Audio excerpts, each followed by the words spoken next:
On tap, Anchor Steam Beer. Better beer authority, better beer. Hi, I'm James Knott, and this is your Better Beer Authority. Today, we're talking about Anchor Steam Beer from the Anchor Brewing Company in San Francisco, California. This brewery is a relatively old player in the American beer scene. They've been brewing since 1896 and are one of the few American breweries to survive prohibition and the big macrobrew movement of the 60s and 70s. Anchor Steam Beer has 4.9% ABV and uses an all-malt formula of two-row barley. The style of this beer is California Common. California Common originated in California in the 1800s. Refrigeration was a rare commodity, and brewers fermented their beer with lager yeast, but at warmer temperatures. The result is a medium-bodied beer with lager crispness and a hint of ale-like fruitiness. The style was traditionally called steam beer, but Anchor Brewing Company trademarked that term, and all similar beers are now classified as California Common. Scott, does this beer win any points for historic nature, that sort of stuff? I guess it would, but I guess if they really hit on the part where they haven't changed the recipe for 100 years or something like that, maybe it'd be a little bit more enticing to me. But overall, yeah, I definitely looked to try the beer specifically because it was around for 120 years. Joby, how would you describe this beer to someone? There's not much to it. I mean, there's the good of the beer is it doesn't taste like much, but then the bad of the beer, it doesn't taste like much. For me, there's not a lot of bells and whistles to it. I mean, I can drink it and it's smooth. There's not much forward taste, not much aftertaste. It's just kind of a bland beer. But given all in all, it's not too bad. Fraze, do you agree with his assessment? No, not at all. I mean, doesn't taste like much. You drink Miller Lite.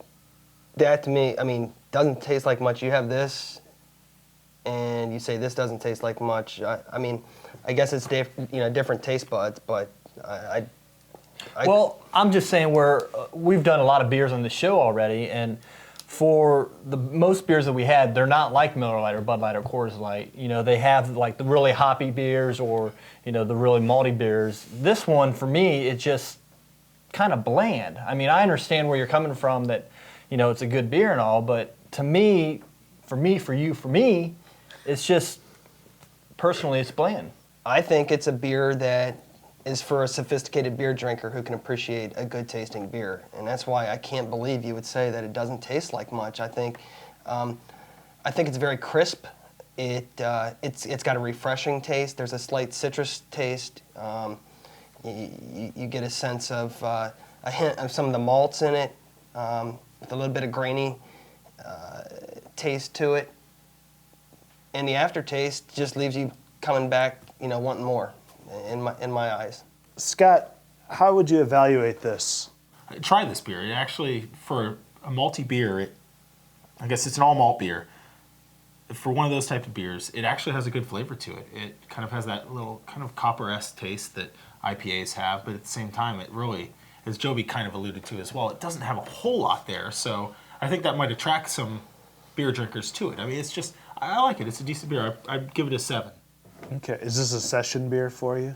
Yeah, it can be a session beer for me. I mean, it's something I would enjoy sitting out on the patio and drinking. I would say, though, that for some reason, with this beer, as I've drank it, I've enjoyed it more when it's a little bit warmer as opposed to being straight out of the refrigerator. Okay. Joby, your evaluation? I'm going to go a step below Scott and rate this a 6. Again, it's a good beer, and if somebody would provide it to me, I wouldn't mind drinking it. I don't think I'd go out to the store and seek it out. I'm not going to make a special trip out to San Francisco to buy it, go to the brewery. I mean, probably too busy out there anyway. Yeah. You're not an anchorhead. I would not, I wouldn't describe myself as an anchorhead. I mean, it's a good beer, but it's just, slightly above average for me. I can see where some people love it, but for me, it's just not for me. Jeremy Fraze, lay it down. To each their own. I couldn't be further away from Joby's thought process on a beer, but that's what makes beer reviews so great. Everybody has their own opinion. You can punch him if you want. No. Again, I mean, I'm satisfied by the beer. I have no negative feelings toward others and what they think. It's just more beer on the shelf for me to pick up when I'm in a store again. It's a 10 for me. It's one of my top 5 beers. The very first BBA 10. You know, on that note, a message for Anchor Steam, I'll tell you, if you ever need a good salesperson, I promise you, I'll sell the out of this beer. All right? All right, well, let's bring it around as well. One of our BBA own just had a baby, Jack Fraze. Hey. Here's to Jack Fraze. Thank you. Cheers. Congratulations. Thanks. All right, well, it's a historic moment because Anchor Steam lands the first 10 from the BBA panel. Overall, Anchor Steam beer lands 7.7 miles offshore. If you're willing to swim for it, let us know in the comments section. Also, we're trying to figure out what direction to take the show.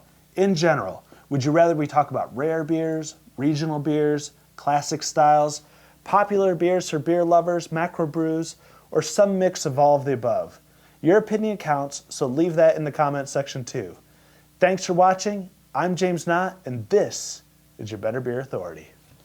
Better Beer Authority.